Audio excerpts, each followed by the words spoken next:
This is OPPO's new Find X8 Pro. It's got top-of-the-line internals, great optics, a beautiful display, an alert slider, and even a camera control key that OPPO calls a quick button. In today's video, let's unbox the Find X8 Pro and take a look at everything OPPO's done here. If this is your first time here, or in case you just can't remember, my name's Ash, you're watching C4E Tech, and let's get started.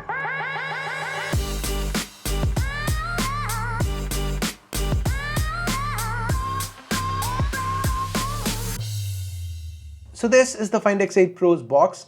Of course, we have the Hasselblad logo up top. Guys, I picked up the 12256 variant, which happens to be the base this time. Let me peel that plastic off. Once we open up the box, the first thing we see is this gray insert, and this houses the SIM ejector tool, your regular cards and guides, and a transparent case. Next up, we get to the Find X8 Pro. Here I've gone for the blue SKU because I personally think that's the best of the bunch. OPPO does offer the Find X8 Pro in two other colors, black and white. Next up, there's a USB Type-A to Type-C cable with white accents, and that's finally followed by an 80-watt SuperVOOC charger. Guys, one trend I'm super happy to see is how almost all phones launching now, they're launching with mammoth battery capacities.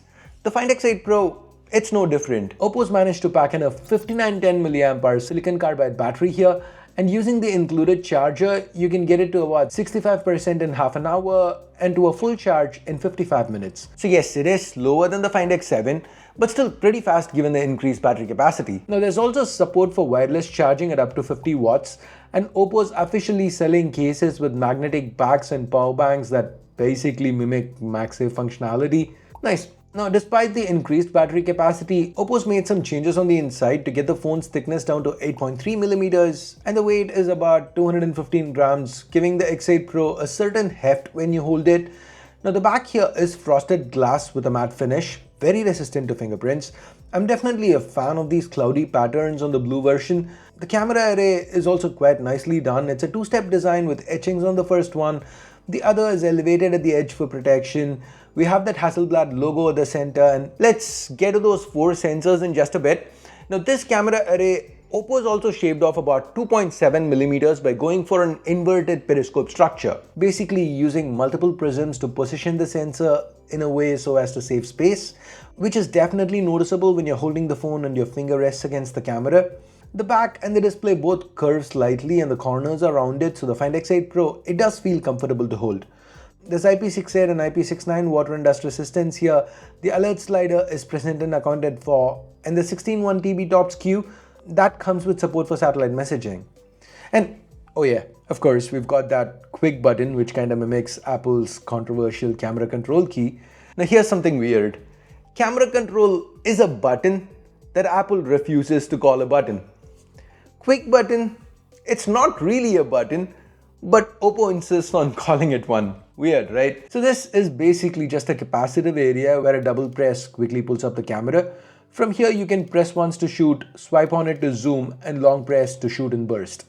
Now the swipe to zoom part, in the last clip you'd have seen me struggle to do it. Thankfully, OPPO does provide an option to tweak the sensitivity. Once I played around with that setting, I was able to use the key to zoom without any issues. It's also nice that it gets automatically disabled when you're in a game to avoid accidental presses if you get a little too excited. Now personally, I love the physical two-stage shutter keys on Xperia phones.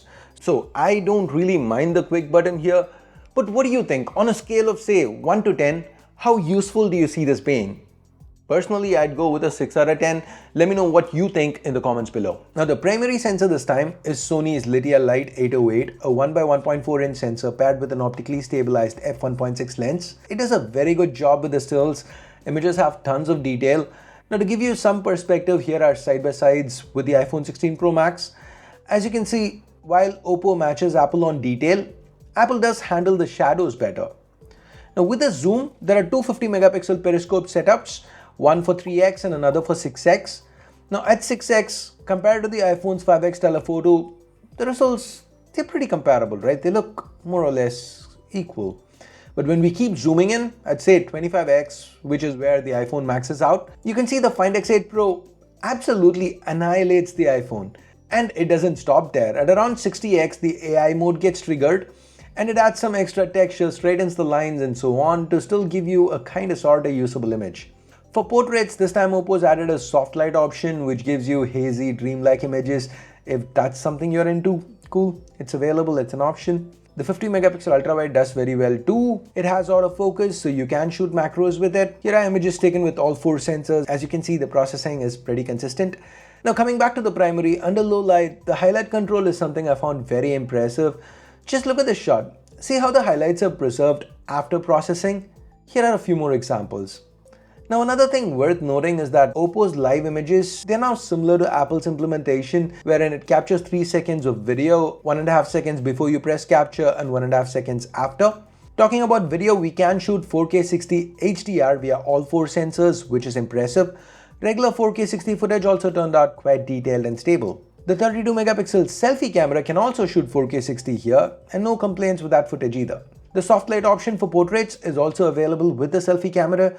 Normal selfies turned out fine and the edge detection for portraits was quite spot on. Now we are at the fag end of 2024, so obviously OPPO's also going for a few AI features, as is the trend. There's AI eraser which works great, as you can see here, pretty quick, right? Then there's AI upscale and AI unblur, pretty self-explanatory. There's also a remove reflections option that's supposed to be helpful when, say, shooting through a window. It was a bit of a hit and miss for me. Now there's also a lot of focus on AI with ColorOS 15 that's built atop Android 15. Now it's not just AI, there are a lot of new features OPPO's brought here. Some cosmetic, like the transparency of the folders or the way the control center looks. Animations are definitely smoother. You can set refresh rate options on a per app basis. While you have the regular split screen, you can now enlarge apps so that they remain tucked away off screen. It's similar to what we saw on the OnePlus Pad 2, pretty useful to maximize the available screen real estate. Overall, the interface is very smooth, very responsive, and that's thanks in large to the flagship SoC on the inside. The Find X8 Pro is yet another flagship to be powered by MediaTek's Dimensity 9400. This chip, it's paired with 12 or 16 gigs of LPDDR5X RAM and 256, 512 gigs or up to a terabyte of fast UFS 4.0 storage. Well, the numbers are great. Just like we saw with the Vivo X200 Pro and the Pro Mini, the Find X8 Pro, it also loses about half its performance in a 20-minute stress test. So 3 phones in a row makes me think it's more a SoC thing than actual implementation by a brand. So I guess this is probably how the 9400 is gonna behave. That said, this phone is still powerful enough to run most games consistently. Gameplay felt smooth, the X8 Pro did not get too hot. And this experience is also helped by the excellent stereo speakers and the display. Now the display here, it's a Gorilla Glass Victus 2 covered 6.8-inch AMOLED panel with a 1.5K resolution and 120Hz refresh. It uses LTPO tech to vary that refresh rate as needed. OPPO claims a brightness peak of 4500 nits, but that's for HDR. In my testing, the X8 Pro topped out at 1650 nits, which is pretty impressive. Makes it very easy to use the phone outdoors, and under low light, there's 2160Hz PWM dimming for those sensitive to AMOLED flicker. If I had to talk about a con, I'd say the fingerprint scanner, they could have placed it a little higher. It feels way too low for a phone this size. Now the Find X8 Pro, it starts at 5299 RMB in China, which converts to about 62,500 rupees Indian or about $750 US. I like most things OPPO's done here, and I feel the Find X8 Pro, it's one of the more interesting launches right now. What do you think about this phone? Let me know in the comments below. Thanks for watching. Ash out.